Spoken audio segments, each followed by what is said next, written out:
iniciativa, também pelo Jornal Público e o podcast sobre Carris, que acompanham a ferrovia com atenção já há algumas décadas para esta parte. Eu vou fazer uma apresentação com alguns dados que já houve aqui coisas que já foram referidas, mas é importante percebermos nesta questão do contexto em que vivemos o que é que tem acontecido nos últimos anos. Ou seja, em primeiro lugar, Portugal esteve durante vários anos sem investir na ferrovia, ou seja, esteve em contraciclo com aquilo que se passou nos restantes países da Europa, esqueceu a ferrovia, como disse o Eugênio Nuno Freitas, não tinha essa tradição. Fomos muito bons, e há relatórios que indicam isso, fomos muito bons na rede de autoestradas, mas definimos mal a estratégia e não conseguimos atribuir a importância devida à ferrovia, caiu em esquecimento. Como resultado, deixou de se comprar material circulante. Para terem uma ideia, os comboios mais novos da CP, foi um projeto que já se falou aqui, o CP 2000, que foram entregues entre 2002 e 2004, ou seja, a CP não recebe há mais de 20 anos comboios novos, tem em média, e não contabilizando nesta média os históricos, entre 45 e 46 anos de idade, é a média dos nossos comboios. Para terem uma ideia, na linha de Cascais temos duas séries, uma com 65, outra com 75 anos de idade, não conheço, com uma pressão tão grande que é aquela que resulta de um serviço urbano, uma situação como esta. Também aconteceu o mesmo ao nível da infraestrutura, fechamos linhas ao longo de décadas, principalmente no final da década de 80, início de 90, e houve também, como houve outras prioridades, acabou por existir alguma degradação com a necessidade de modernização que está a acontecer agora na infraestrutura. Isto acontece em simultâneo com compromissos nossos e de outros países da União Europeia ao nível da redução dos gases com efeito de estufa, é imperativo, e simultaneamente com uma necessidade que se verifica crescente de mobilidade das pessoas. Ou seja, mesmo com o aumento do preço dos combustíveis, estamos sempre a bater novos recordes de passageiros que querem no transporte público, mas também com o carro individual. E nesse contexto surgem um conjunto de políticas públicas de apoio à redução da tarifa que melhoraram a acessibilidade dos transportes públicos e, por esse motivo, verificou-se desde 2018, eu faço a comparação entre 2018, porquê? Porque foi o último ano completo antes da implementação do PART, do Programa de Apoio à Redução de Tarifa, onde a CP transportou, nesse ano, 126 milhões de passageiros. Comparando com os valores do ano passado, nós fomos subindo gradualmente, com exceção de 2020, 2021, por causa do Covid, e em 7 anos, a CP aumentou 82 milhões de passageiros, que representam um crescimento de 65%. Eu destaco isto porque surgiu num momento que, ainda que estejam a fazer investimentos, quer em infraestrutura, quer em material circulante, ele ainda não está cá. Como é que foi possível isso? Porque existia um sentimento em 2019 que nós já estávamos no limite da nossa capacidade. E o que aconteceu foi, para ganharmos tempo, sendo que a CP precisa efetivamente de se modernizarem, de utilizarem todo o material circulante que estava imobilizado e que tiramos partido, ou seja, houve um conjunto muito alargado de carruagens, locomotivas. Estão a passar? Oh, que não sabia que estavam a passar aqui atrás, porque eu era o único que tinha feito uma apresentação, porque percebi que ia ser feita uma apresentação inicial, fiz um PowerPoint, não sabia que estava a ser seguido. Esta imagem do Eugênio Santos, que agradeço, que utilizo muitas vezes, e que já está desatualizada, porque estamos sempre a recuperarem, é o material circulante recuperado desde 2020. Sem este material, sem este conjunto alargado de carruagens, locomotivas, automotoras, não teria sido possível de todo darmos resposta a um crescimento tão acelerado como aquele que se verificou no material circulante. Isto é importante também ao nível da mobilidade, fala-se na questão da redução das metas, de atingirmos as metas de redução dos gases com efeito de estufa, mas com a crescente necessidade de mobilidade, as necessidades são cada vez mais congestionadas. Para terem uma ideia, um comboio urbano na linha de Sintra, em hora de ponta, transporta perto de 2.000 pessoas, 1.950 pessoas aproximadamente, que é a carga máxima. Isso significa que era preciso 36 autocarros para um só comboio, ou se utilizarmos uma média de um passageiro e meio por carro individual, estamos a falar de mais de 1.200 carros num só comboio, o que daria uma fila superior a 6 km se os colocássemos na estrada. Isso mostra bem o que é que representa utilizarmos transportes públicos, de transporte de grandes massas, como é a ferrovia pesada. Mas o objetivo desta estratégia foi de ganharmos tempo. O que se pretende é, efetivamente, modernizarmos a CP. Pedi o slide seguinte.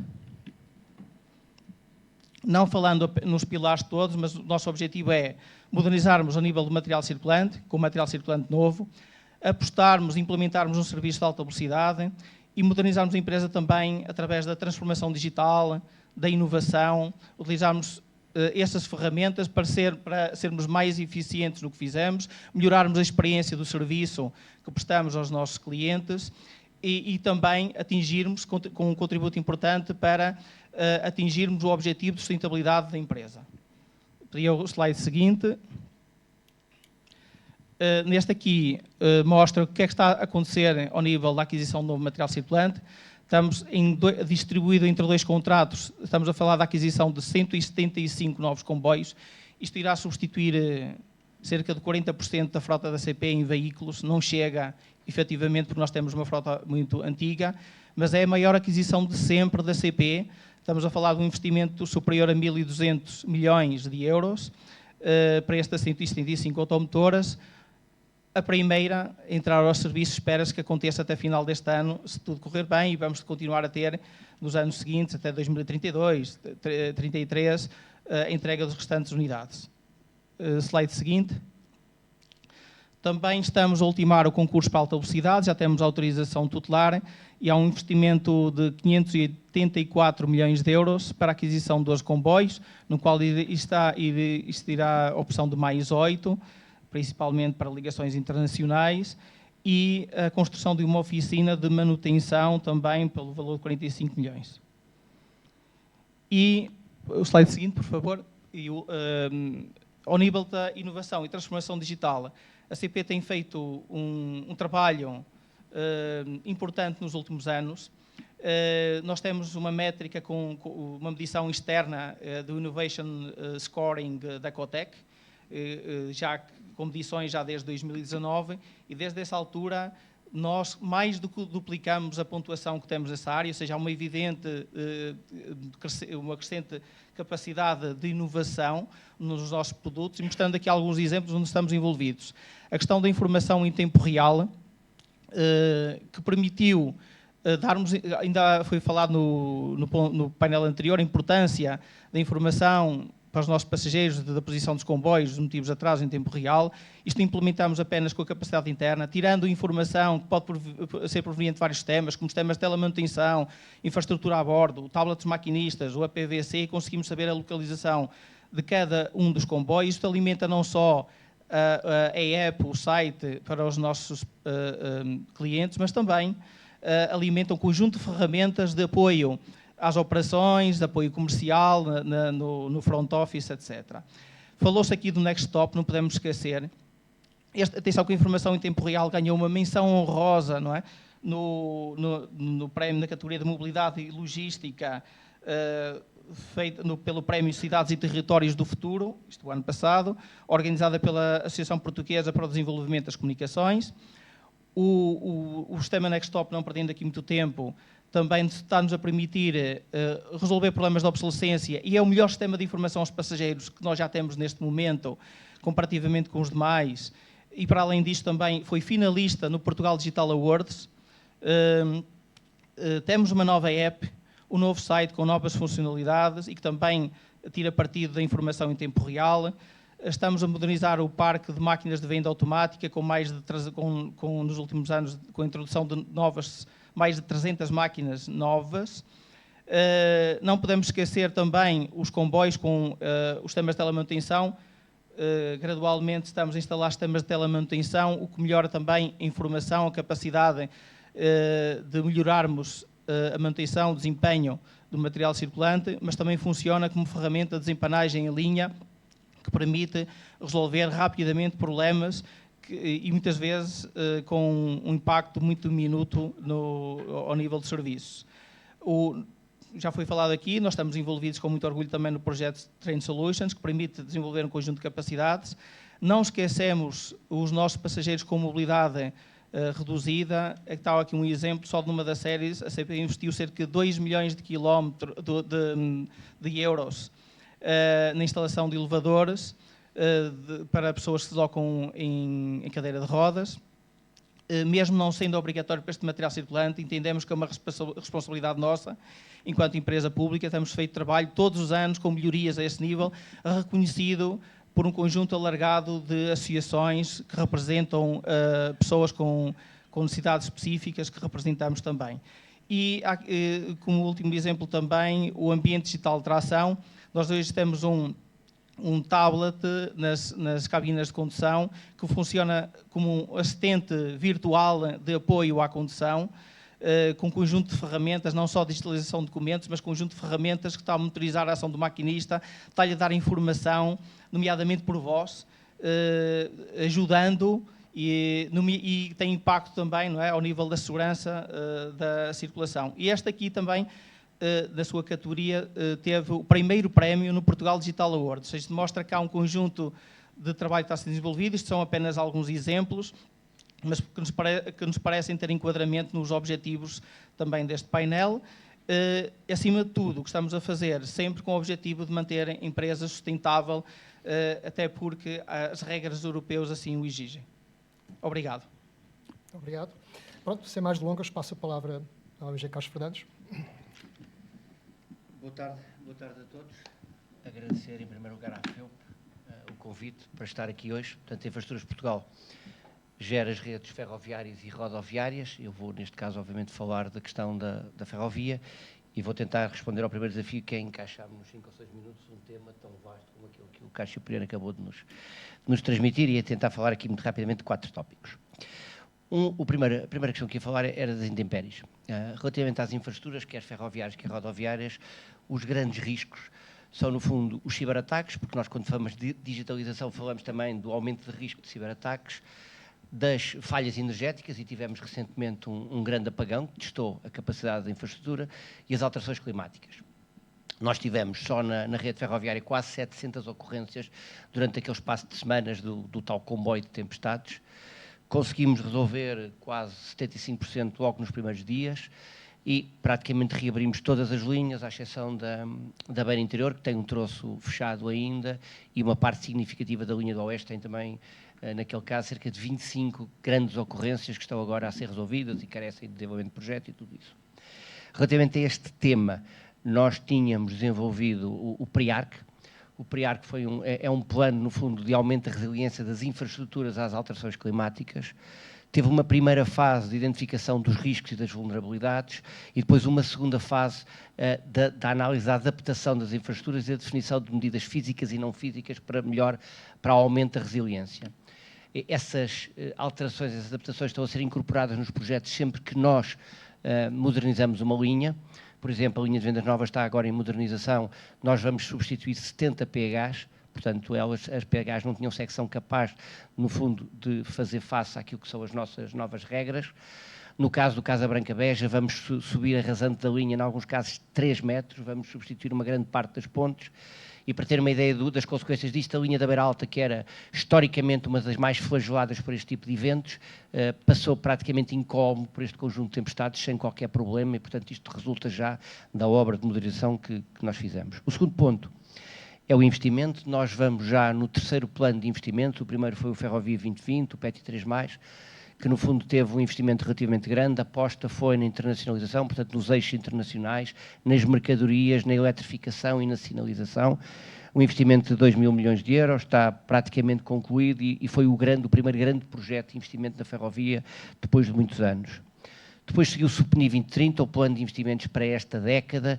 Talvez o projeto mais importante é o projeto de alta velocidade, mas nós, ao mesmo tempo que estamos a investir na alta velocidade, continuamos a investir na convencional. E vamos, por exemplo, começar a obra do Conte-Mil-Hermesinde. É um troço que vamos quadruplicar aqui a norte do Porto, que permite a chegada de muito mais comboios vindos do norte, vindo da linha do Minho, vindo do ramal de Braga, da linha do Douro. Era um troço de enorme estrangulamento da rede a norte do Porto, que vai finalmente começar a obra já nos primeiros dias de maio. E depois temos o Plano Ferroviário Nacional, que estamos agora a preparar, portanto é o investimento até 2050. Por exemplo, vamos começar a estudar as novas ligações ao Algarve, quer a linha do Sul, quer a linha do Alentejo, quer a própria linha do Algarve. Vamos começar a dar os primeiros passos para garantir, de facto, um tempo de acesso entre Lisboa e Faro competitivo, coisa que atualmente não temos, é uma matéria que vamos começar. Só para ter uma ideia, o pico de investimento sempre na rede ferroviária nacional foi cerca de 600 milhões de euros, atingimos-lo em 24 e em 25, vamos procurar voltar a atingi-lo nos próximos anos, ou ultrapassá-lo da forma convencional, e a rede de alta velocidade, só o primeiro contrato que adjudicámos vai garantir sozinho aquele contrato um investimento de cerca de 600 milhões de euros, ou seja, vai duplicar o investimento. O segundo contrato, que está nesta fase, em fase de concurso, vai também representar um investimento anual de 600 milhões de euros e, portanto, vamos passar para rapidamente o triplo do investimento pico que alguma vez tivemos na rede nacional. Estamos na Universidade, estamos na FEUP, portanto, darmos uma nota sobre inovação. Nós atualmente temos 60 projetos de inovação a correr, muitos com universidades, muitos em ambiente competitivo, muitos que foram lançados internamente, estão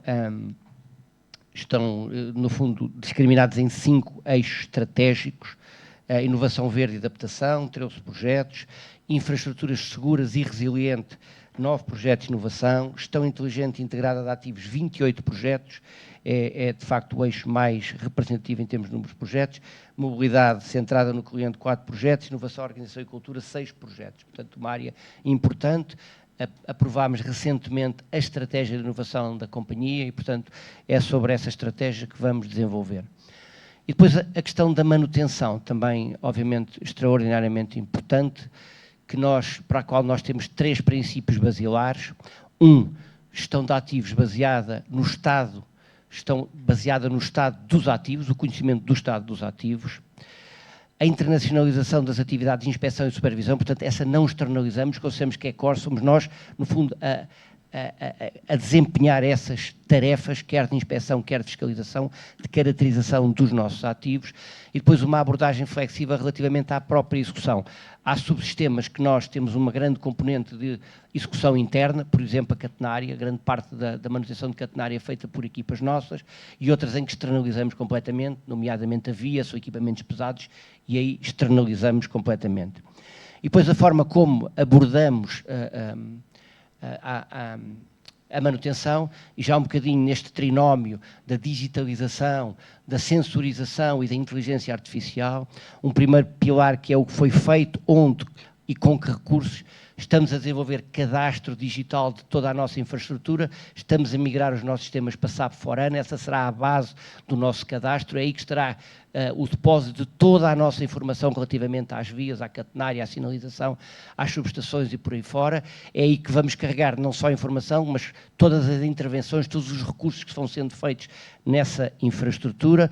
Um segundo pilar, em que estado está o ativo e qual o risco de falha, e portanto isto é feito com base em inspeções a pé, com base em levantamento a partir da nossa M120, o nosso veículo de inspeção, com base em informação videográfica, ou seja, através do vídeo da infraestrutura, e tenho um pequeno vídeo no fim para vos mostrar como é que isso foi feito, como é que isso pode ser feito, nomeadamente do ponto de vista de catenária.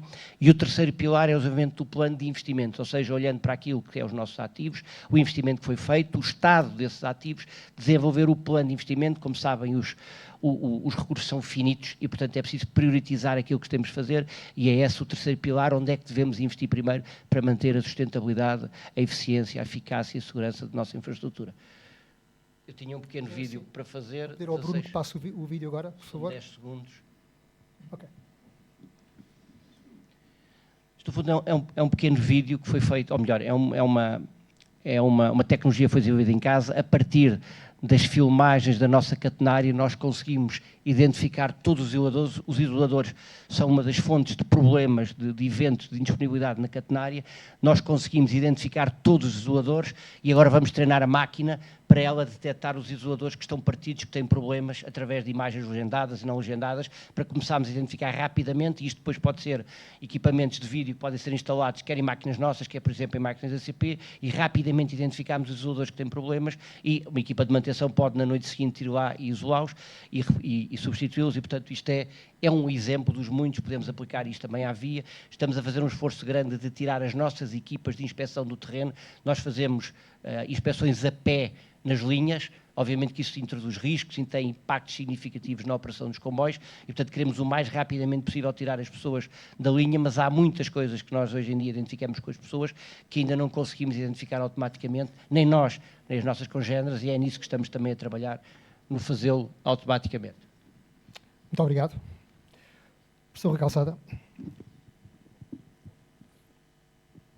Pode parar o vídeo, Bruno, por favor. Portanto, antes de mais, queria agradecer ao Jornal Público por este desafio, por organizar este talk. Muito obrigado, é um enorme prazer receber-vos aqui na FEUP. A FEUP está sempre aberta para todas as discussões que considerem relevantes trazer para aqui, uma casa de engenharia com portas abertas, portanto, por favor, desafiem-nos, teremos muito gosto de vos receber sempre aqui. O segundo agradecimento, claro, que vai para os nossos convidados que aceitaram o desafio de participar neste painel e, portanto, um agradecimento muito especial ao engenheiro Manuel Pereira, tanto do presidente do CSF, ao engenheiro Nuno Freitas, ao Pedro e, claro, ao engenheiro Pedro Moreira e ao engenheiro Carlos Fernandes pela disponibilidade para estarem aqui.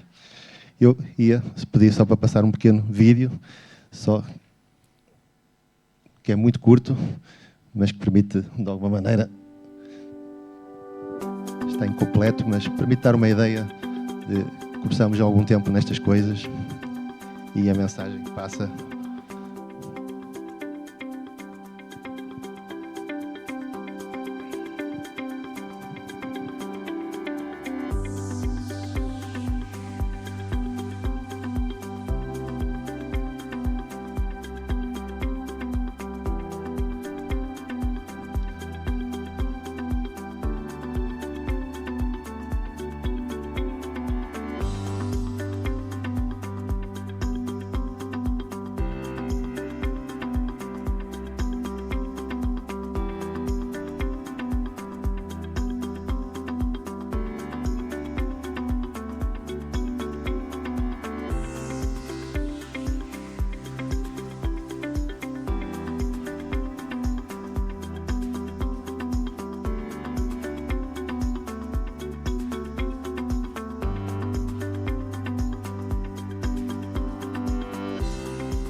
Este pequeno vídeo era só para querer ilustrar que só se desenvolve a ferrovia, primeiro em colaboração, formando equipas, e portanto daí a primeira palavra que queria de alguma maneira transmitir foi quando começamos e quando comecei a trabalhar nesta área, porque outros já tinham começado antes de mim, em 92, e me desafiaram para, Rui, não queres trabalhar na área da alta velocidade?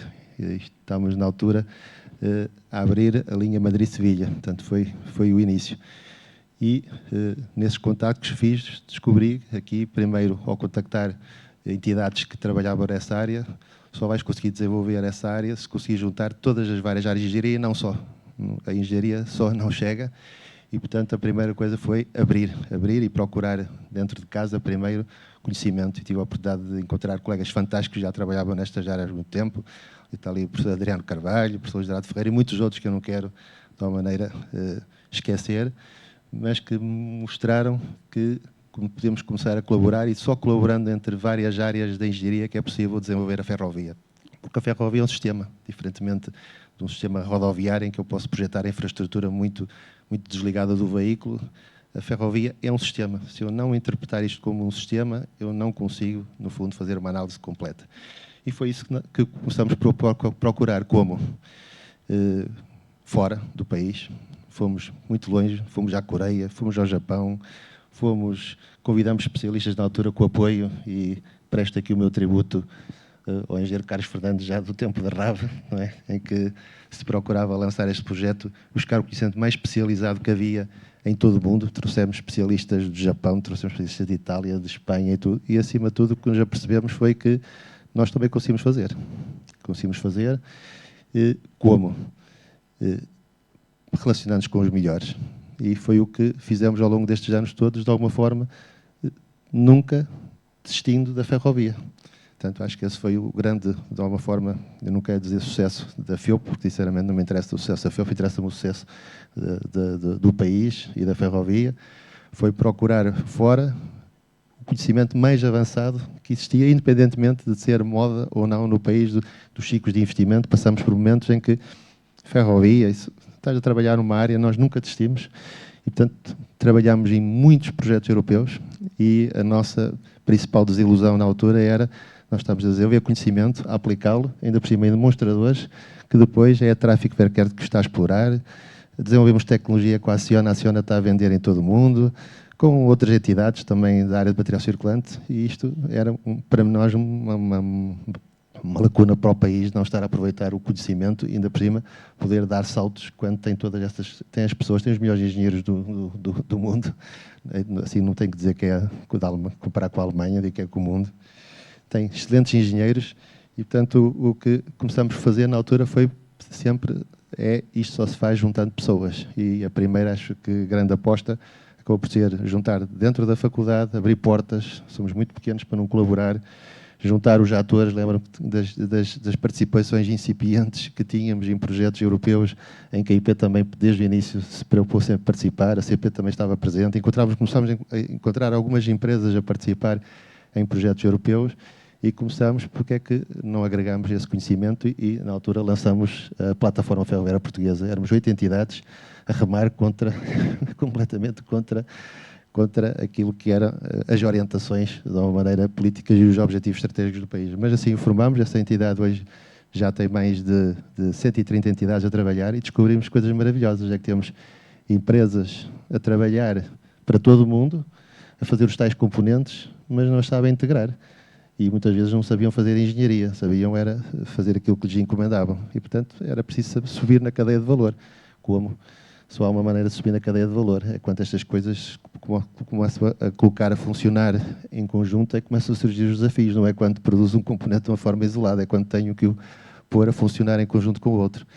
Isso foi um salto enorme que se deu e, na altura, tentou-se, em conjunto, lançar desafios ao governo, independentemente do governo da altura, é que sentíamos que o país estava a perder oportunidades e, portanto, aí o desafio de crescer primeiro com a participação, que procuramos que fosse importante, impactante e teve muito impacto na primeira Joint Undertaking, que foi a Shift to Rail, foi o maior programa de inovação da Europa com 900 bilhões de euros só para a RD e nós conseguimos alguma fatia importante.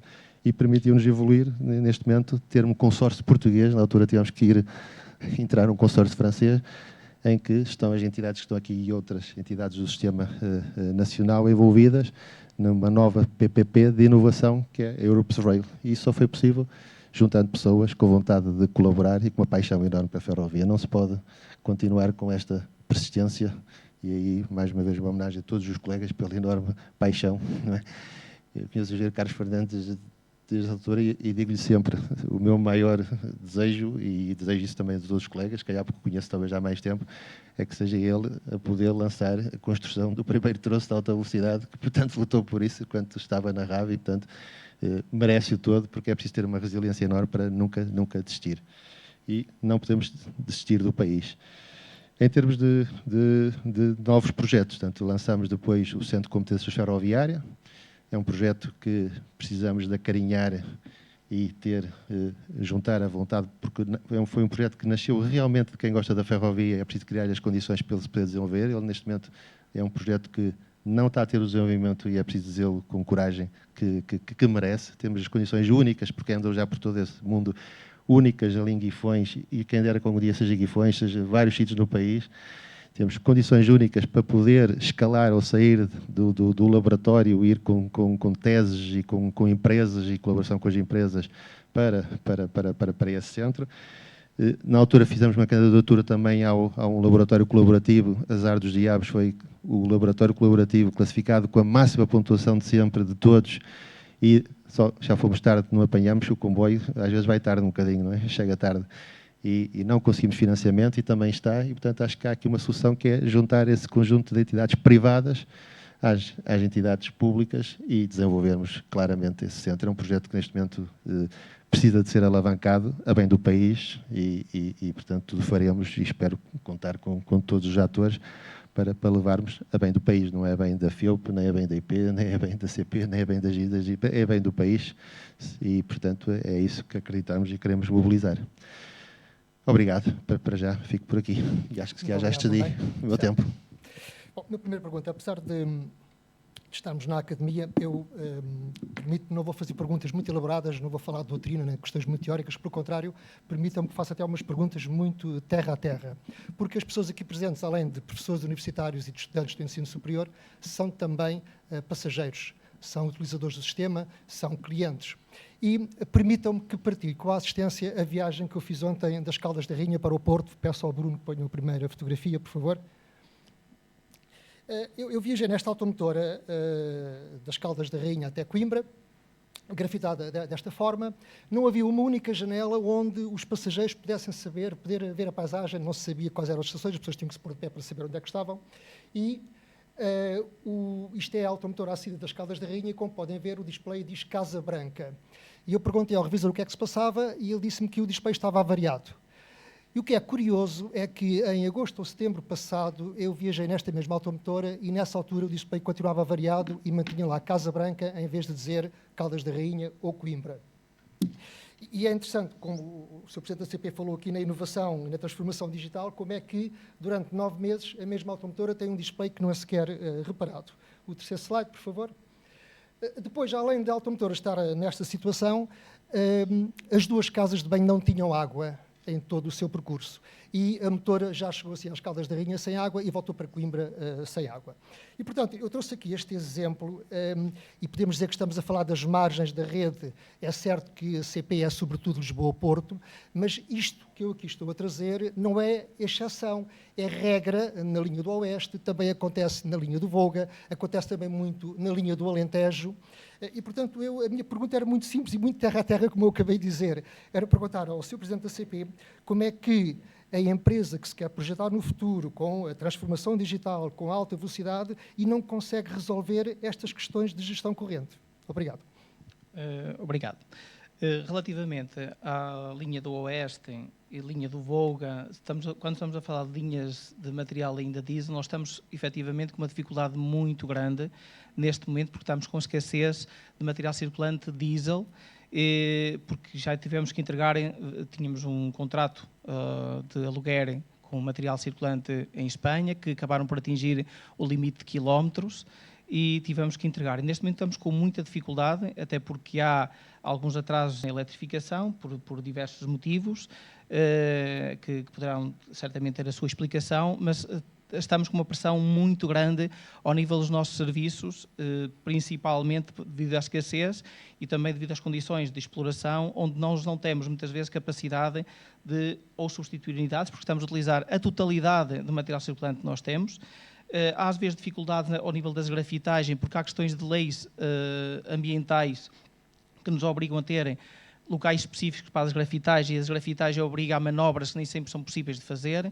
Estamos, efetivamente, como foi também aqui falado, com problemas ao nível dos sistemas de informação aos passageiros que estão fora, muitos deles já no limite, não temos condições, e não acontece só com este material mais antigo, nomeadamente os urbanos do Porto, que eu falei há pouco, já têm unidades com o sistema de informação aos passageiros fora de serviço, e onde nós já estamos a instalar um next stop, porque já não há equipamentos subsistentes para, e acresce que muitas vezes há necessidades, por questões de fazermos comboio, de retermos algum tempo mais, e não quero dizer que isto não tenha sido às vezes reparado, só que os sistemas já estão no limite de utilização, estamos com problemas de obsolescência. Sr. Presidente, mas já se sabia desde há algum tempo que este problema da falta de material circulante a diesel ia acontecer, porque a IP não é confiável, ou melhor, a IP tem demonstrado que não é confiável naquilo que são os prazos para a eletrificação das linhas que estão para ser eletrificadas, e eu sei que a CP deseja arduamente que se eletrifique algumas linhas,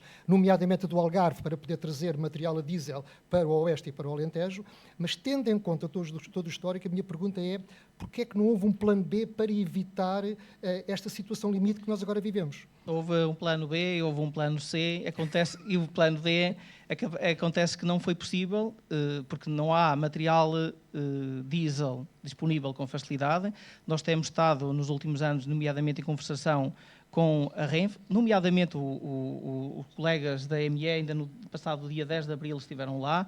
Estamos a tentar encontrar soluções para a resolução deste problema, nomeadamente porque fazemos face a alguns atrasos, porque temos preocupações com a linha do Douro, temos preocupações com a linha do Oeste, temos preocupações com a linha do Volga, onde nós também estamos a ver material de via estreita já há algum tempo com eles, e foi um dos motivos também dessa reunião, mas nem sempre a Renfe tem material circulante disponível. Neste caso, as soluções que estamos a analisar com eles atiram-nos para disponibilidade, muitas vezes a partir de 2027, 2028. São situações que já estamos a analisar há muito tempo, mas a própria Renfe, que está a modernizar a sua frota de material circulante, não consegue disponibilizar em tempo útil muitas das séries que nós estamos em análise, e elas passam por até unidades de bitenção iguais às nossas, que é para as ligações internacionais, passam para algumas soluções, e não estamos a falar de uma só série, nós estamos a analisar mais que uma série para a linha do Douro, a linha do Algarve. Daquele projeto da remotorização das UDDs? Não desistimos, mas é um processo que nós temos estado a analisar também porque se complicou. Hoje falamos aqui dos processos da complexidade que, entretanto, se verificou nos últimos anos ao nível da modernização de sistemas, e uma coisa é o projeto, e o projeto existe, está feito, está pronto a circular, e, aliás, já temos uma unidade que está em Guifões parada para que foi imobilizada para essa modificação. Acresce que no trabalho de engenharia se verificou que nos últimos, desde que fizemos esse projeto, os temas de certificação complicaram-se mais. Se há uns anos a CP tinha facilidade em modernizar as suas séries e pôr cá fora com alguma facilidade, e as 450 que falamos aqui é um bom exemplo disso, elas foram totalmente modernizadas num tempo onde era muito fácil fazermos modificações e colocar fora. Mas já lá vão 26 anos? Já, entretanto, vão 26 anos, e começamos com um projeto que começou, e que, entretanto, teve algumas vicissitudes, começou mesmo até durante a pandemia, e fomos confrontados com os sistemas que haviam para a remotorização daquelas unidades. Foi a primeira solução. Não existia nada no mercado, cumprisse as regras, permitisse, face ao peso da própria unidade, cumprir o peso por eixo. Então começámos a estudar outras soluções, isto que nós temos estado a fazer, não desistindo, mas, entretanto, nós somos uma empresa pública, também temos algumas dificuldades na contratação de serviços, é verdade. Temos a expectativa de podermos ganhar mais autonomia também a esse nível, mas o certo é que se atrasam alguns processos. A Zarco, como mostrei ali, e o Cipriano sabe bem disso, nós tivemos quase 2 anos para conseguir homologar. Às vezes um sistema só, por exemplo, nós temos já um conjunto de unidades com rádios dual mode que cumprem os sistemas de comunicação, o estándar europeu e o estándar nacional. Nós tivemos também cerca de 2 anos para conseguirmos essa homologação. Antigamente, quando eu entrei, comecei a trabalhar ainda com o engenheiro Nuno Freitas, tínhamos o Instituto Nacional de Transporte Ferroviário, onde o processo era muito de engenharia pura e dura. Nós, quando fazíamos uma modificação, tínhamos um processo de análise de engenheiros que conheciam efetivamente, que nos colocavam perguntas técnicas, que nós justificávamos e avançávamos rapidamente para uma modificação. Hoje estamos num sistema altamente burocrático. Eu sei que a Europa pretende modificar e uniformizar as infraestruturas, os comboios, mas criou um sistema que é altamente demorado, altamente complexo. Obrigado. E que não se coaduna, muitas vezes, com os objetivos que nós temos de upgrade. É algo, o que está a passar, nós não temos orgulho nisso, é o que nos preocupa todos os dias, ao nível da operação, do acompanhamento que fizemos. Temos estado a trabalhar, mas temos um conjunto de dificuldades e essas dificuldades estão muito centradas hoje em dia neste material diesel para o qual nós não temos soluções e cada vez temos menos material circulante. Muito obrigado. Passemos então à infraestrutura. Carlos Fernandes, a minha pergunta vai neste... Deixa-me só também, que a responsabilidade é partilhada aqui entre a CP e a IP. E, portanto, obviamente, e nós temos a CP como o nosso maior cliente, faz mais de 90% dos comboios, e nós testemunhamos dia a dia o esforço heroico que estes senhores fazem. E já falámos que há décadas não temos comboios novos em Portugal, e de facto esta equipa da CP, estas equipas da CP fazem um trabalho absolutamente extraordinário a manter os comboios a circular com as limitações todas que têm. E obviamente nós temos também responsabilidades, e temos responsabilidades porque efetivamente a linha do Algarve era para ter aberto no final de dezembro, mas graças a estas novas burocracias de Bruxelas nós estamos há meses a fazer uma coisa que há 5 anos fazíamos de um dia para o outro. Portanto, é óbvio que esta situação... Agora, Carlos Cipriano, nós estamos perante, provavelmente, a maior vaga de investimento na ferrovia em Portugal. De sempre. Eu tenho colegas que estão na empresa há décadas e dizem nunca tiveram um programa, um plano de investimentos, nomeadamente na infraestrutura, como temos agora. Eu só dava nota que estamos aqui há um quarto de hora a discutir 2 casas de banho sem água. E, portanto, há efetivamente um conjunto de investimentos fabulosos, extraordinários que estamos a fazer e que merecia. Eu sei, provavelmente veio uma fotografia a seguir sobre uma casa de banho numa estação que não funciona. Mas acho que há outros temas aqui importantes para todos nós que devíamos investir. Devíamos investir tempo e investir conhecimento. Não é todos os dias que nós temos aqui um conjunto de pessoas a assistir, um conjunto de pessoas também disponíveis para dar informação e que acho que era importante falarmos sobre as novas tendências de manutenção, dos investimentos, o que é que vai trazer alta velocidade, o que é que vai trazer um conjunto de coisas que estamos a fazer na ferrovia, nomeadamente na área de inovação, que também seriam importantes trazermos para esta mesa. Obrigado. Nesse caso, passo à pergunta. O Carlos Fernandes disse que o Ferrovia 2020 estava praticamente concluído. Podemos falar no praticamente, porque já explicou que no caso da linha do Algarve e no caso da linha Évora-Elvas, a construção física está concluída, mas está a marcar passo com as certificações. Também já percebemos que, aparentemente, a culpa é de Bruxelas e da burocracia de Bruxelas, mas, por exemplo, os 9 meses que foram prometidos para a modernização da linha Beira Alta transformaram-se em 3 anos. A IP diz que precisa de 21 meses para fechar uma linha para modernizar o troço Casa Branca-Beja. E eu pergunto-me como é que foi possível construir a Gare do Oriente e pôr o comboio no 4º andar sem nunca interromper a circulação na linha do Norte. Bom, isso me permite, não vou falar de casas de banho, mas me permite então uma pergunta um bocadinho provocadora, Carlos Fernandes, que é como é que a IP, com este investimento todo, vem falar na alta velocidade quando, por exemplo, não consegue arranjar as escadas rolantes da estação de Alcântara-Mar? Portanto, mais uma vez, tal como com a CP, a minha pergunta é o seguinte: como é que podemos projetar tanto o futuro quando a gestão corrente falha tantas vezes? Obrigado. Podemos efetivamente dedicar-nos às escadas rolantes, acho que é um tema importante. As escadas rolantes são infraestruturas que têm décadas. Quando se avariam é preciso substituir peças, é preciso fabricá-las de novo e, portanto, às vezes demora meses até elas serem feitas. Os elevadores é a mesma coisa, nós temos elevadores fechados há 6 meses, o caso de Vila Franca, por exemplo, porque houve pessoas que se fecharam lá dentro e foram desencaceradas pelos bombeiros de Vila Franca e partiram as portas do elevador, um elevador com décadas. Nós, por exemplo, demos ações de formação aos bombeiros de Vila Franca para saberem como é que se fazia isso. Mas, infelizmente, eles partiram as portas do elevador para tirarem de lá as pessoas. E agora temos que fabricar outras. Elevadores que não se fabricam há décadas é preciso fabricar, e por isso é que às vezes os elevadores estão avariados. Agora, efetivamente, o Ferrovia 2020 foi uma aprendizagem para todos nós. O país não fazia investimento na ferrovia pelo menos há 10 anos. Eu, quando cheguei à Infraestruturas de Portugal, o investimento anual era de 30 milhões de euros. Estava parado, projetos estavam parados, as construtoras estavam paradas, nós tínhamos equipas que não faziam investimento há anos. E, efetivamente, isto que o Carlos Cipriano falou, que já falou muitas vezes, foi um plano que foi apresentado no dia 16 de fevereiro de 2016, que nós, dezenas de vezes já depois, dissemos que foi um plano feito com pouca informação, com quase sem informação, e efetivamente houve muitas obras que se prolongaram muito mais do que deviam ter prolongado, porque o plano estava efetivamente mal feito. A obra da Beira Alta é uma obra de reconstrução praticamente da Beira Alta. Nós reconstruímos 10% da linha, em termos de variantes, substituímos pontes, intervimos túneis, fizemos um investimento de 600 milhões de euros. 600 milhões de euros é uma loucura em termos de investimento. E, de facto, demorou muito mais do que estava previsto, as empresas não tiveram capacidade, nós próprios não tivemos capacidade de prever, e as empresas não tiveram capacidade de executar. E agora perguntam-nos a mesma coisa, então, mas agora porquê é que dizem que o Casa Branca Beja é 21 meses? Porque nós sabemos o tempo que demoram estas obras. Nós partimos o Casa Branca Beja em 3 empreitadas. O Casa Branca Beja é uma obra de reconstrução total da linha entre Casa Branca e Beja. Estamos a falar de um investimento superior a 400 milhões de euros para uma linha de 70 km. Nós partimos aquela empreitada em 3 partes. 2 blocos de subestrutura, praticamente, construção civil, e um terceiro que tem subestrutura e tem a superestrutura. E fizemos as contas de quantos milhões de euros é possível fazer em cada uma daquelas empreitadas por mês. E dá muitos meses.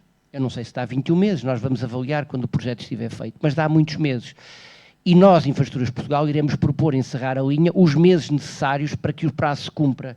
Porque se nós não aprendemos com os erros, nós fazemos um plano em fevereiro de 2016, e é um plano em que, por exemplo, para a linha do Douro se prevê que se faz projetos, expropriações, empreitadas e construção em 4 meses, em 4 anos, quando ainda nem sequer se lançaram os concursos, e nós continuarmos a fazer os mesmos erros, não aprendemos com as lições tomadas. E, portanto, aquilo que a Infraestruturas Portugal vai propor para o Casa Branca Beja é, de facto, um plano execuível.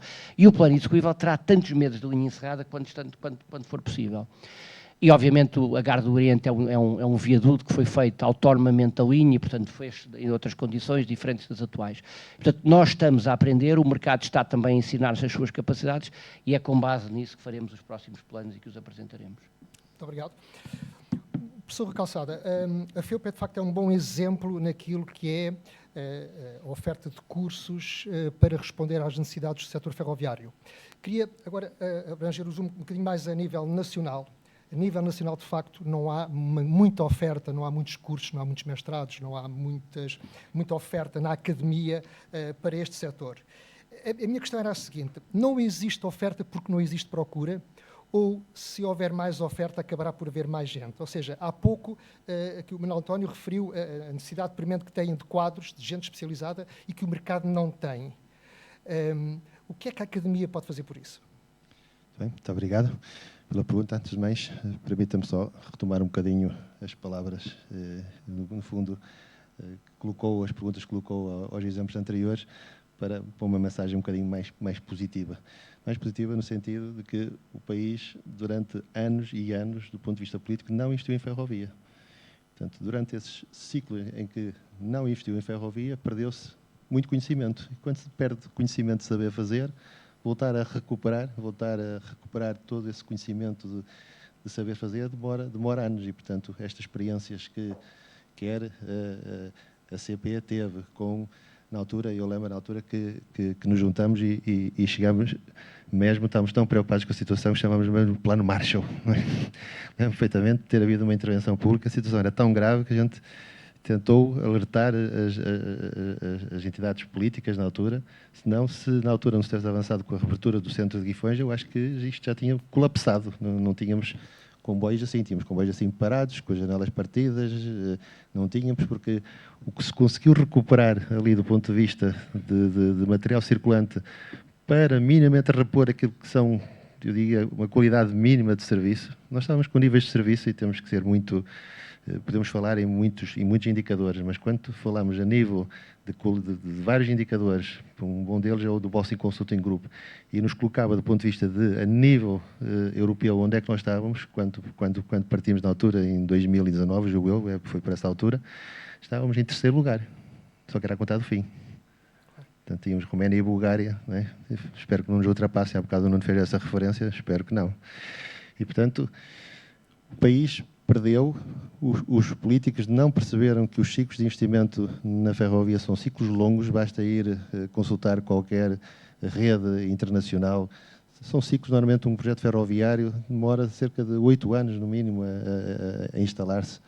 Portanto, é claro que havia muita vontade política de querer fazer acontecer, mas há coisas que mesmo os países mais desenvolvidos demoram tempo. Portanto, o país está a recuperar esse conhecimento e eu estou convencido com o esforço que está a fazer com toda esta nova geração, e agora colocando aqui do lado a FEUP a sua responsabilidade.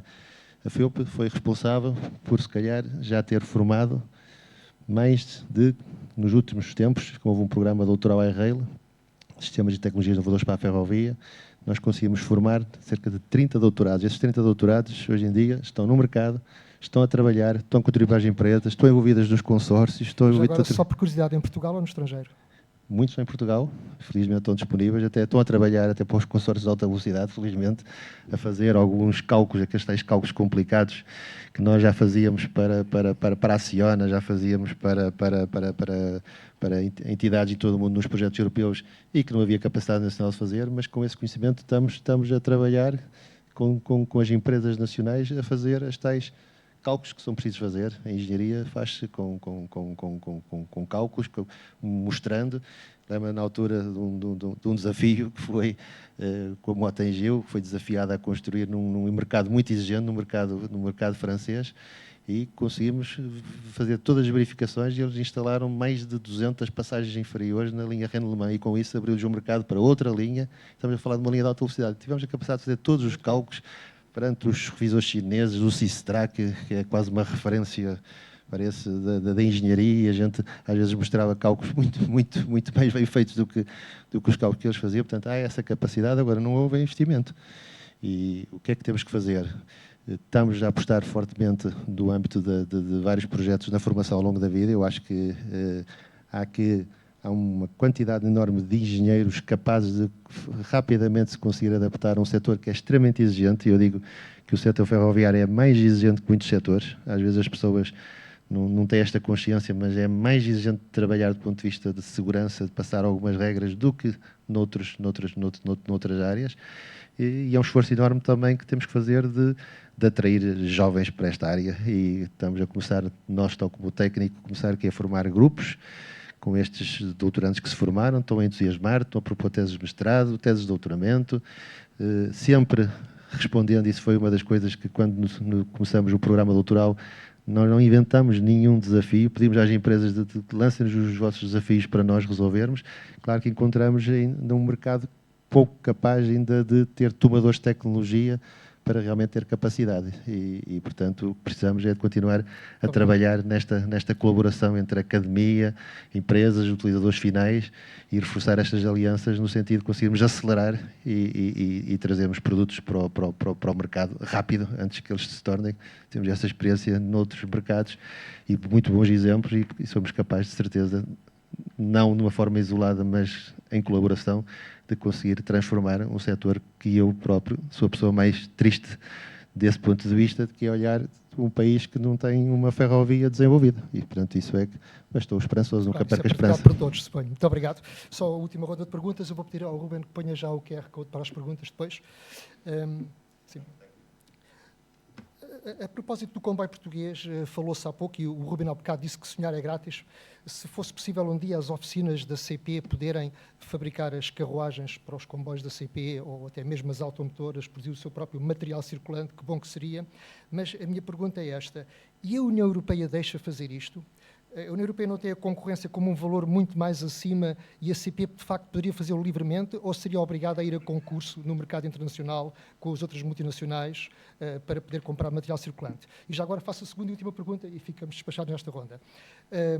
Toda a gente sabe, é público, que está previsto haver subconcessões na CP, o caminho para os vistos vai por aí, o poder político assim o decidiu. Suponho que o Sr. Presidente estará alinhado com essa política. Eu queria perguntar-lhe que vantagens é que vê nas subconcessões. E faço 2 em 1.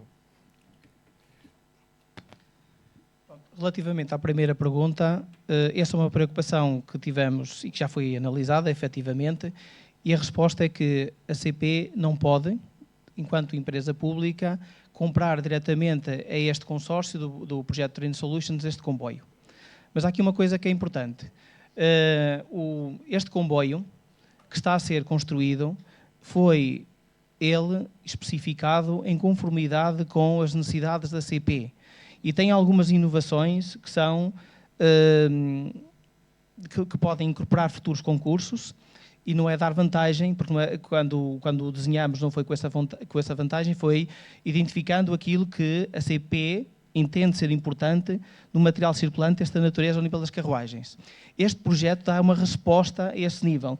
Significa que a CP, abrindo no futuro concursos para a aquisição de carruagens, coloca este consórcio na corrida. Não é garantido de todo que eles ganhem, mas acabam por, com o projeto que desenvolveram, com as competências, com os sistemas que acabaram por conseguir certificarem, estar na corrida. Neste momento não era possível de todo estarem na corrida, não só para os concursos que a CP possa lançarem, mas também para concursos que outros países possam adquirir para material circulante. Porque, como disse, foi dito aqui no primeiro painel, é preciso...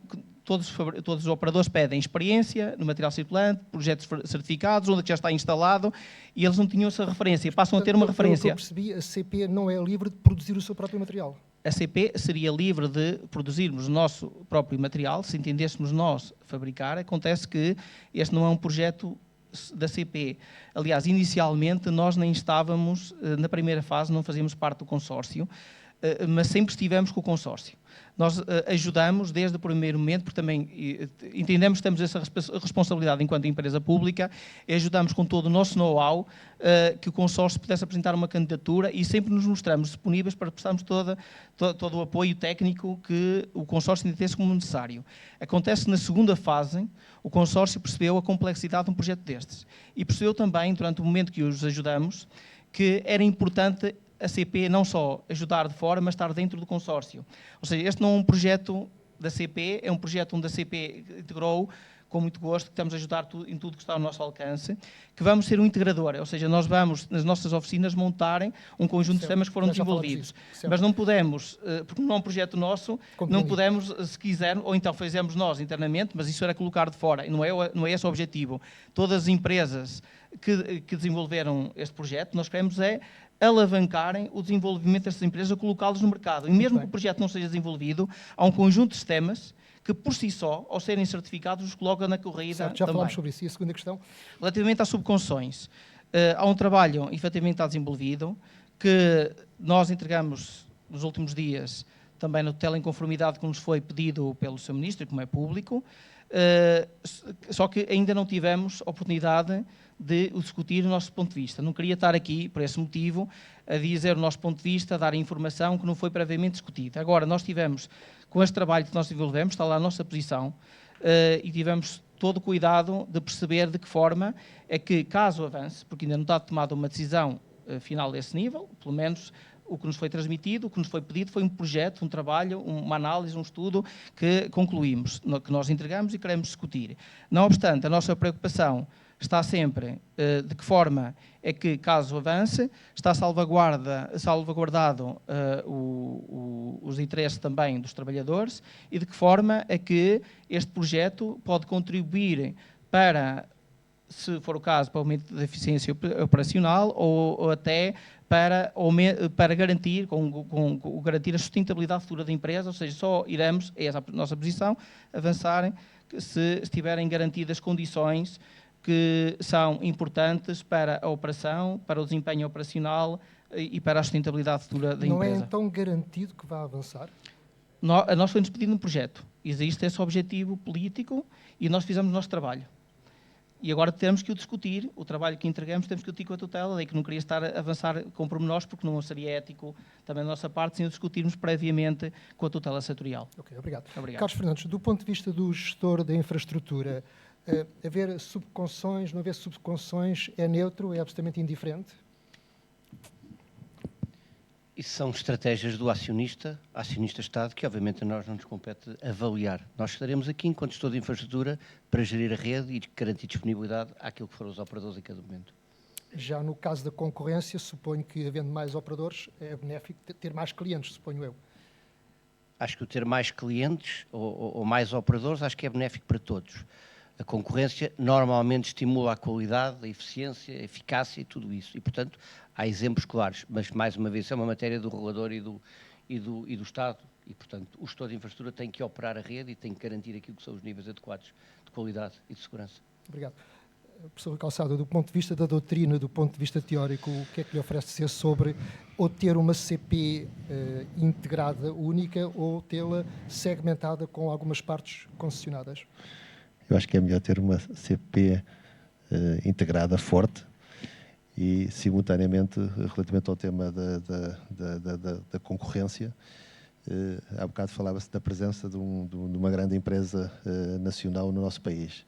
Essa grande empresa, que venham várias, como disse há bocado os colegas, que venham várias, elas só vão ajudar a alavancar no fundo, a nossa indústria, até porque este projeto permitiu, e é reconhecido por esses players, quando a gente fala com eles, colocou-os num nível, neste momento, do ponto de vista de capacidade de entrega ou de incorporar uma cadeia de valor num nível muito superior, e talvez seja por isso que essas empresas também veem o nosso país como um país onde se vão instalar, porque vão saber que tem toda uma cadeia, neste momento, de fornecedores, que se calhar na altura não tinham e que neste momento vão ter.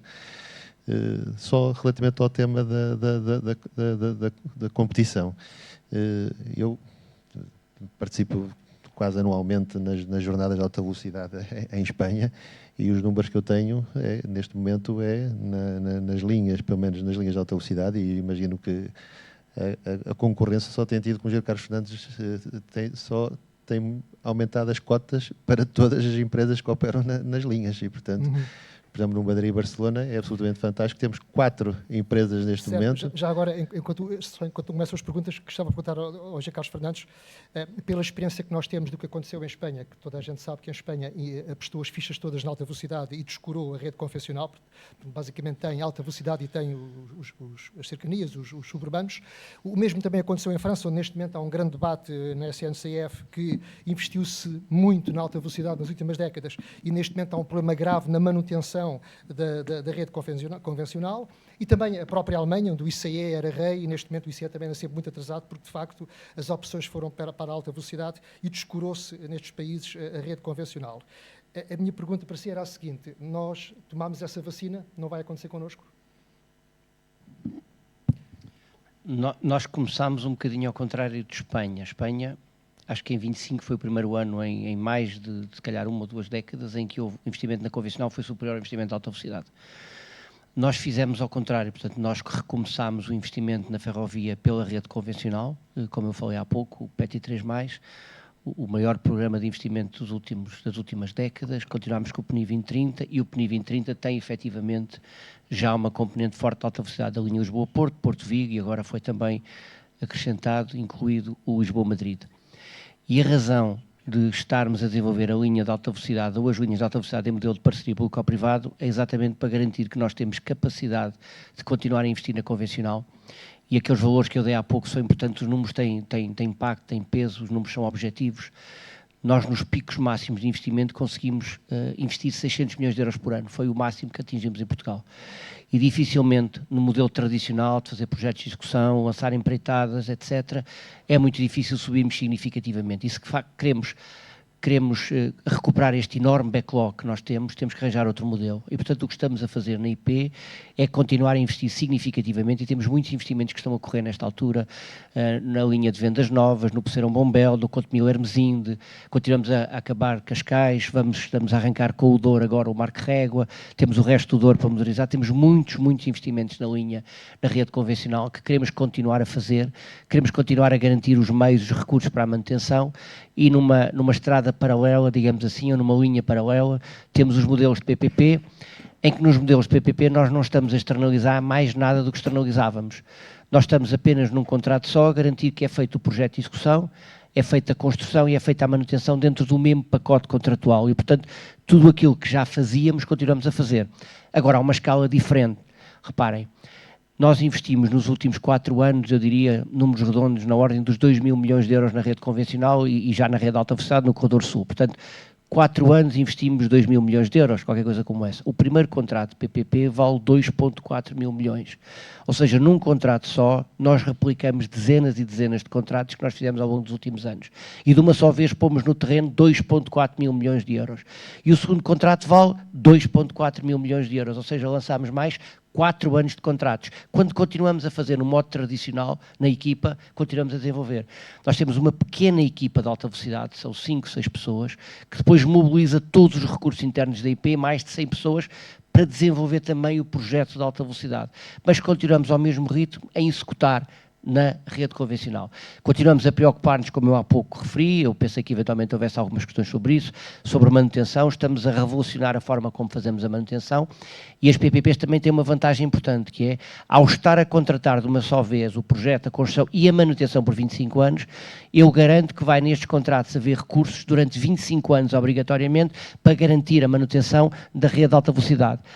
E a concessionária é paga por disponibilidade, ou seja, se uma das vias estiver inoperacional ou estiver a 200 km por hora em vez de 300 ou a catenária não funcionar, ela tem uma penalização forte em termos de pagamento anual. Portanto, há pagamento de disponibilidade, mas são descontados das indisponibilidades da linha. E, portanto, é uma forma de, dois palavrões, alinhar incentivos, ou seja, finalmente nós temos os incentivos alinhados entre nós e a concessionária para que a linha de facto entregue aquele serviço. Na rede convencional é um bocadinho diferente, portanto, nós contratamos a prestação de serviço, nós pagamos por quantidade de trabalho que eles fazem, no limite se a linha, ou se a linha do Norte não funcionar, a linha do Oeste, o prestador de serviço já não é penalizado, nem nós próprios. Na concessionária de alta velocidade será diferente. Obrigado. Vamos então à fase das perguntas. São muitas perguntas, lamento desde já, peço desculpa, não vou poder fazê-las todas. Vou fazer isto um pouco por ordem cronológica. Francisco Matos pergunta, uma pergunta grande, diz, se formos à Suíça, à Alemanha ou à França, as estações são locais com imensos serviços e condições para os passageiros. Em Portugal, o passageiro adia até ao último minuto a ida para uma estação, tal é a falta de condições. É inegável que, do lado da infraestrutura, há um desalinhamento total face à Europa no campo da informação ao passageiro, acessibilidade, condições de espera, entre outros. Num ano em que a IP apresentou um lucro de 135 milhões, pergunto o que falta para que sejam melhoradas as condições dos apiadeiros e estações. As generalizações são sempre complexas. Reparem, nós temos 500 estações. Há muitas estações em que praticamente não tem passageiros e, portanto, é muito difícil de criar serviços. Nós temos tipificadas as estações nível A, B, C e D. As estações nível A têm, obviamente, um conjunto de serviços importantes, relevantes. As de B, menos passageiros e menos serviços, as de C e as de D e por aí fora. E, portanto, há um conjunto de intervenções que estão a ser feitas nas estações, nos apiadeiros, mas, obviamente, quando vamos para o centro da Europa, e depois depende dos países que nós estamos a comparar, obviamente, quando vamos para o centro da Europa, os níveis de tráfego numa Suíça, por exemplo, são muito, a densidade de tráfego é muito maior, é muito diferente. E, portanto, em muitos casos é muito mais fácil ter um conjunto de serviços. Há estações, por exemplo, a estação de Castelo Branco, tem um pequeno café. Há lá um senhor que está lá há 40 anos e que basicamente nós lhe damos o café para ele explorar, porque não há gente suficiente para garantir de facto outro tipo de serviços. Muitas vezes nós concessionamos, nós temos mais de 1000 contratos de concessão na IP Património, de pequenos espaços em estações. Muitas vezes o café, a contrapartida do café é quem toma conta do café, tomar conta da casa de banho também. Estão a ver? Não gera receita suficiente para garantir. Portanto, nós somos muitas vezes abordados por consultoras internacionais que nos vêm aqui com um modelo de negócio espetacular, fabuloso, etc. Mas depois temos que adequar isso. Muitas vezes levamos as pessoas à linha de Sintra, para verem a realidade da linha de Sintra. Há cafés que, se houver greve da CP 2 dias no mesmo mês, não tem dinheiro para nos pagar a renda. O passageiro, muitas vezes do comboio, bebe o café, mas pouco mais do que isso. E, portanto, temos que também adequar os serviços que nós conseguimos. A alta velocidade vai ser um modelo completamente diferente. Obviamente, outro nível de capacidade financeira, tudo isso. As estações estão a ser construídas. Depois, o modelo de alta velocidade tem outra vantagem, nomeadamente a questão da bitola ibérica, que é a total e completa integração com o sistema ferroviário convencional. Ao contrário de Espanha, que fizeram estações fora das cidades, nós temos, por exemplo, vamos o comboio a Campanhã. Quando alguém sai da alta velocidade num comboio a Campanhã, tem mais de 200 destinos que pode ir de comboio. Para Viana, para Braga, para o Douro, etc. E, portanto, quisemos fazer isso aí, quisemos fazer isso em Aveiro, vamos o comboio ao centro de Aveiro, quisemos fazer isso em Coimbra, mais de 150 destinos a partir de Coimbra B, pode ir para a Beira Alta, por aí fora, pode ir para a Figueira da Foz. Estamos a criar esse conceito de rede para depois, efetivamente, oferecer um conjunto de serviços.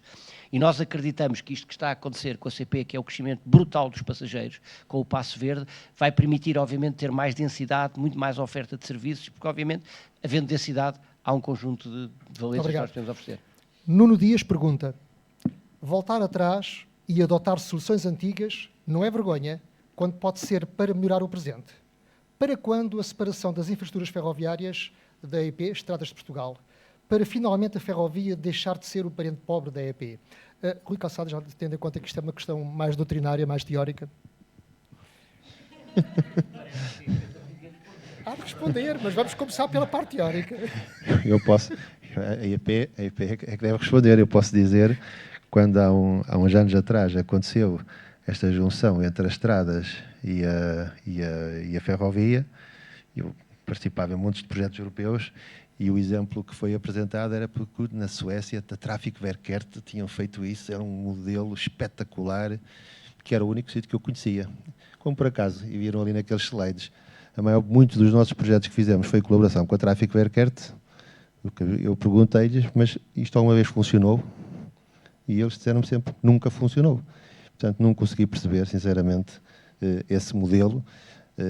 Acho que em algumas coisas, claro que a junção das duas valências pode ter trazido algumas economias de escala, mas se olharmos para os exemplos europeus, o sistema é tão diferente que eu acho que durante algum tempo, e isto agora é a minha opinião, e isso foi uma decisão que não tem a ver com a administração de IP, foi uma decisão política, eu acho que criou na empresa uma dimensão tão grande que era o setor das estradas relativamente à ferrovia, que durante anos o discurso era um bocadinho de uma maneira de desprezar a ferrovia relativamente à rodovia. Comboios, estes comboios vão ser, no fundo, caminhões agarrados uns aos outros, portanto, completamente um discurso completamente desalinhado daquilo que eram as tendências, não só na Europa, como se a gente for, por exemplo, neste momento visitar a Ásia, há neste momento uma procura enorme por ferrovia, de todo o tipo, pode ser metros, pode ser comboios, pode ser de todos os tipos, convencional, de alta velocidade,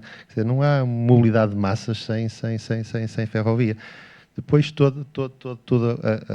nenhum sistema também existe de uma forma isolada, e, portanto, o sistema tem que ser pensado de uma forma intermodal, a pensar em todos os meios, e formar rede, e acho que também há aqui às vezes alguma falta também depois de algumas políticas públicas para articular os vários modos de transporte. Tem que haver aqui uma coisa mais top-down, obrigar a que tudo isto depois se articule, e estou confiante nesse futuro. Agora, relativamente a essa opção, se me pergunta assim de uma forma só, tendo em conta os benchmarks internacionais, não conheço, e o único exemplo que foi apontado na altura de sucesso nunca funcionou. Obrigado. Carlos Fernandes. Isto é visão de fora. Eu estou há 10 anos à frente da companhia e, portanto, quando cheguei já estava fundida. As sinergias são brutais. Fundida. As sinergias são brutais. Brutais. Brutais. Se vocês me perguntarem se em Espanha funcionava, provavelmente não. A dimensão é demasiado grande. Nós temos, nesta altura, 20, só para vocês terem uma ideia, 20 direções de primeiro nível, 28 direções de primeiro nível. Só há 3 direções de primeiro nível que são separadas, ferrovia ou rodovia. São, obviamente, a direção de exploração ferroviária, por razões óbvias, e as 2 direções de manutenção rodoviária e ferroviária, porque, obviamente, as manutenções. Todas as outras áreas são comuns. Eu sou responsável, essencialmente, para a área ferroviária, mas tenho a gestão também dos grandes empreendimentos, rodo e ferroviários, e há muitas semelhanças entre eles. Tenho a responsabilidade por toda a engenharia do grupo e a maior parte da engenharia é comum. Nós gerimos 7.500 obras de arte. A gestão de obras de arte é a mesma na rodovia e na ferrovia, na estrutura da obra de arte. Nós temos uns sistemas de gestão de obras de arte como nunca tivemos, nem na rodovia nem na ferrovia. Nós temos um sistema de asset management com uma qualidade, uma dimensão, uma densidade como nunca tivemos. Porquê? Porque temos escala. Nós temos uma área de património que juntou as 2 áreas. Nós temos uma área de telecomunicações que juntou na mesma empresa todo aquilo que é fibra óptica e canal técnico de uma rede que é capilar no caso rodoviário e é muito menos capilar do lado ferroviário, mas que tem muito mais valor por aí. Hoje exploramos uma rede de comunicações e data centers que não tem comparação com o que existia antes. Nós nunca teríamos tido capacidade de fazer o Ferrovia 2020, já demorou muito, teve muita dificuldade, se não tivéssemos esta casa toda junta. Fora a área de expropriações, as áreas de engenharia, as áreas de geologia, de geotecnia, dos 2 setores, porque a rodovia estava parada. E dizerem que a rodovia ficou por cima da ferrovia, é tudo falar de fora. A empresa hoje, só para ter uma dimensão, a rodovia tinha 1.000 pessoas e a ferrovia tinha 3.500. Portanto, já aqui, se alguém toma conta de alguém, era a ferrovia que eram muito mais. Hoje em dia, a empresa tem 3.500, portanto não diminuiu muito na soma, mas tem mais de 1.200 pessoas novas. São pessoas que já não ligam a estas tretas. São pessoas que são IP. Havia aquelas pessoas da rodovia, da ferrovia, mas hoje os miúdos novos, esta nova geração, acham, é como quando eu falo com os meus filhos e falo de escudos, e eles dizem escudos, o que é escudos, pai? Que tontice é essa? E quando se lhes fala na rodovia e na ferrovia, os miúdos, no fundo, geram esta reação, dizem, mas o que é isso? Nós somos IP, nós gerimos uma rede ferroviária e rodoviária que tem a mesma importância para nós. Portugal começou por investir fortemente na rodovia, como todos os países da Europa. Nós começámos tarde.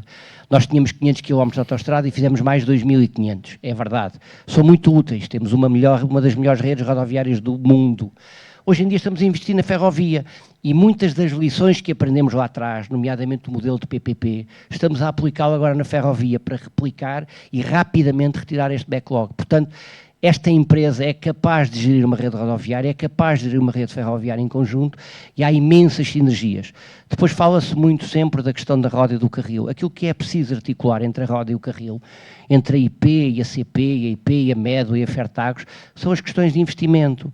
Se eu vou eletrificar a rede, a CP tem que saber, tem que estar articulada, tem que saber que o material circulante que vai comprar para aquela linha ou para aquele troço é essa parte, as plataformas, é preciso de facto articular as plataformas, mas sempre foi articulado. Às vezes, de facto, as coisas não saem bem, mas trabalhamos em conjunto, não há nenhum projeto de investimento da IP que comece sem envolver quer todas as áreas internas da empresa, nomeadamente a manutenção, o asset management, mas também todos os operadores, ou seja, o projeto de investimento, os projetos de execução são construídos a partir da discussão com os operadores que são os nossos clientes, quer no lado das estações, quer do lado das plataformas, quer do lado da capacidade e por aí fora. Portanto, essa está garantida.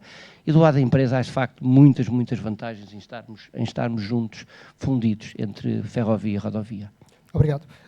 Pedro Moreira, posso acrescentar, o melhor... Posso acrescentar uma coisa? Sim. Só porque, quando me fez a pergunta inicialmente, relativamente à decisão, à época, eu só posso felicitar o engenheiro Carlos Fernandes e toda a administração por ter conseguido, no fundo, que isto funcionasse, porque também era inevitável, depois de estar feito, não fazer esse trabalho e tirar esse potencial. Eu estava-me a referir do ponto de vista de benchmark internacional e de referências que existem na Europa, mesmo em países como a nossa dimensão, tem empresas paradas. Não disse que não tinham feito um excelente trabalho e, portanto, fica aqui os meus parabéns públicos. Obrigado. Foi só um benchmarking à data da decisão, foi o que eu apresentei. Fazendo um estudo, era esse o referencial. Pedro Moreira, discutir o melhor modelo institucional para a ferrovia é treta?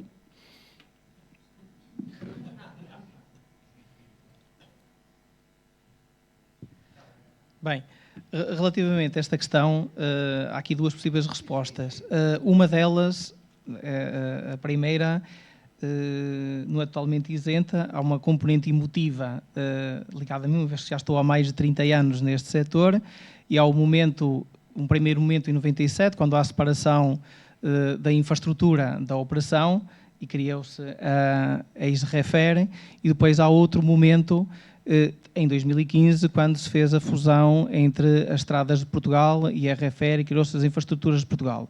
Efetivamente, desse ponto de vista, e também como benchmarking, observando as coisas nessa perspectiva, não há muitos modelos desta natureza, e numa primeira perspectiva, sem ter a informação toda, parecia-nos que alguns dos modelos adotados noutros países, nomeadamente na Alemanha, em França, aqui ao lado, não é bem a mesma coisa, porque devíamos ter uma holding, isto é, do ponto de vista teórico, fazendo algum benchmarking, uma holding onde existisse um chapéu pelo motivo de CP, infraestrutura, outros operadores, porque, como disse o professor Rui Calçada, isto é um sistema só, ou seja, a ferrovia e a operação, os comboios, um sistema só.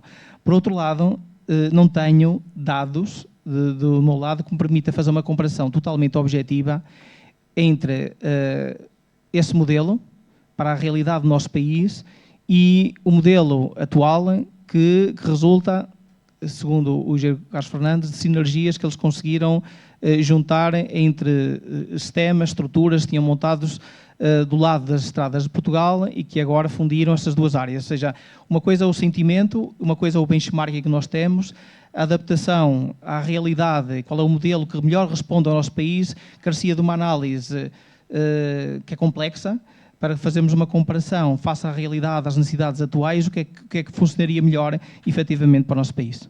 Obrigado. Só mais 3 questões, estamos já um bocado adiantados no tempo. Sobre a fusão entre CP, entre operador e infraestrutura, e perguntou-me se achava que era uma treta. Eu vou dizer que sim, que acho que é uma treta. Com base no benchmarking europeu, que eu tenho partilhado consigo várias vezes. Está mais do que demonstrado que a questão da organização institucional não tem impacto na forma como o setor reage. Ou seja, nós temos excelentes situações de países, sistemas ferroviários que funcionam bem, em que o operador e a infraestrutura estão separados, e sítios onde funcionam bem na outra organização, ou seja, com as empresas fundidas. A única variável que todas as análises europeias de benchmarking têm apontado como relevantíssima para a forma como o sistema ferroviário funciona nesse país é só uma, e é sempre a mesma. É o volume de investimento no sistema ferroviário. Os países que investem muito têm bons sistemas ferroviários. Os países que investem pouco têm maus sistemas ferroviários, independentemente das empresas estarem fundidas ou estarem desfundidas, ou o que seja. E nós sabemos disso. E reparem, até há pouco tempo vinham-nos vender que, atenção, a Alemanha e a França continuam com holdings extraordinárias empresas de sistemas ferroviários. Vemos hoje o descalabro em que a Alemanha, infelizmente, está no sistema ferroviário. Infelizmente. E vemos aqui ao lado a Espanha, teve agora um acidente, é verdade, mas tem dos melhores sistemas ferroviários da Europa e do mundo. Um país onde há um gestor de infraestrutura e um conjunto de outros operadores. Portanto, e, por outro lado, também temos o exemplo dos caminhos de ferro suíços que estão integrados. Exatamente. Portanto, o que eu digo, e quem é que investe muito? Quem tem investido mais? Os suíços, um investimento brutal por quilómetro de via, e os espanhóis, um investimento brutal em termos de alta velocidade, não tanto na convencional. É esta variável, acima de tudo, que define se os sistemas ferroviários funcionam bem ou não. É a disponibilidade do poder público de investir no sistema ferroviário. Se investirmos, temos um bom sistema ferroviário, se não investirmos, não temos, independentemente da organização do sistema ferroviário. Obrigado. A assistência já mostra alguns sinais de cansaço, portanto, só 3 perguntas de resposta rápida. Para Pedro Moreira, Francisco Matos pergunta, relativamente à compra de comboios de alta velocidade, há mais informações que possam partilhar sobre o caderno de encargos? Será viável a compra de comboios de alta velocidade bibitola para a operação em alta velocidade entre Portugal e Espanha, oferecendo assim uma maior flexibilidade nas rotas? Pode responder muito rapidamente, por favor? Sim. Não vou dar muitos pormenores, até porque temos o objetivo de lançar o concurso de alta velocidade em breve e nessas alturas daremos. Mas posso dizer, relativamente a esta questão, a adoção da bitola ibérica resulta do objetivo de criarmos um sistema em rede e não uma linha completamente isolada das restantes.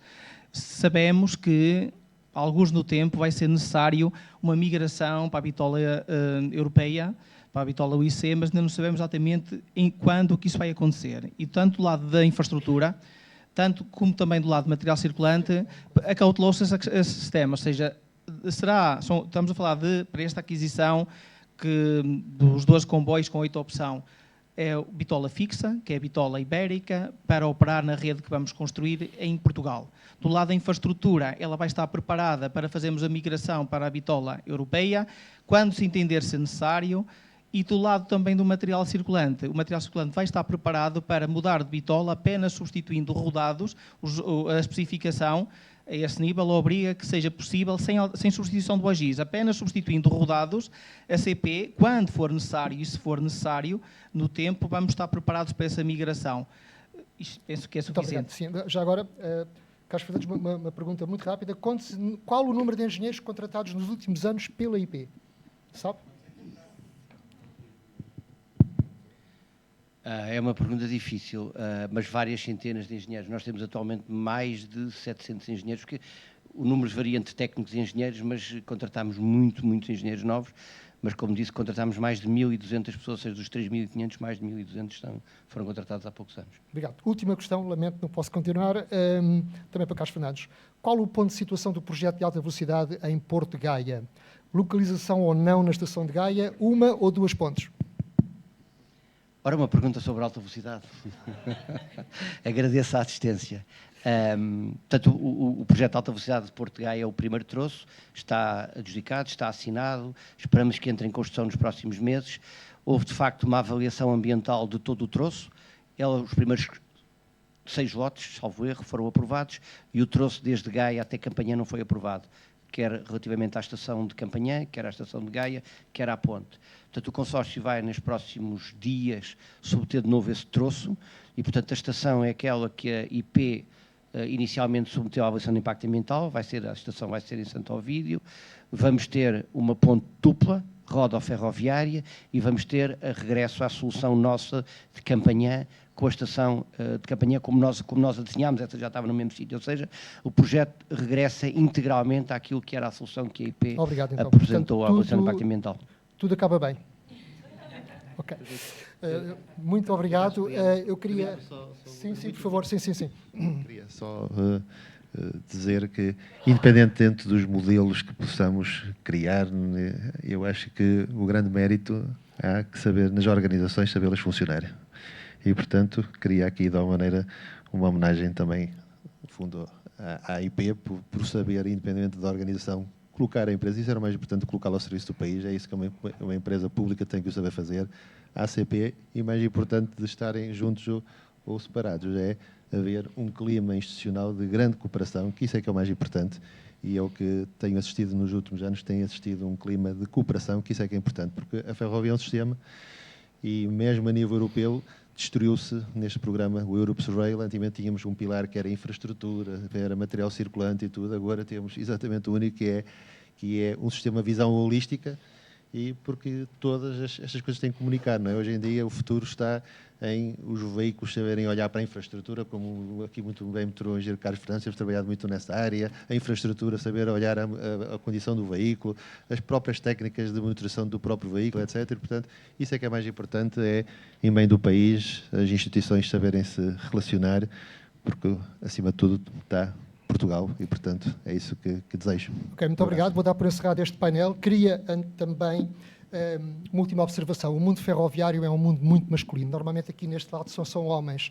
E eu verifico com muito agrado a presença de senhoras aqui, portanto gostava de saudar as senhoras aqui presentes, e já agora envolvo no aplauso toda a gente pela colaboração extrema. Obrigado.